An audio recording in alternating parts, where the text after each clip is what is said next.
This morning I'm eating my breakfast, rice with bananas on the shores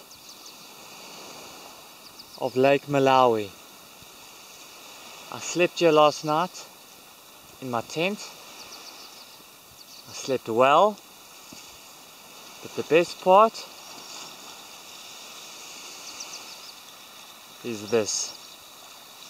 Beautiful. This is what I've woken up to this morning.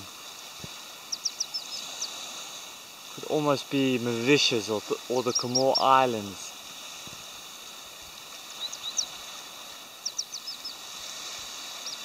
I have to work long and hard every day on the bicycle, but every now and again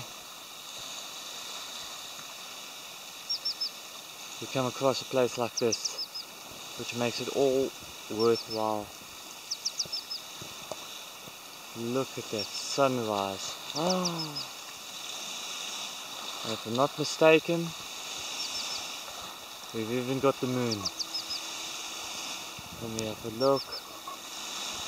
There she is, way up in the distance.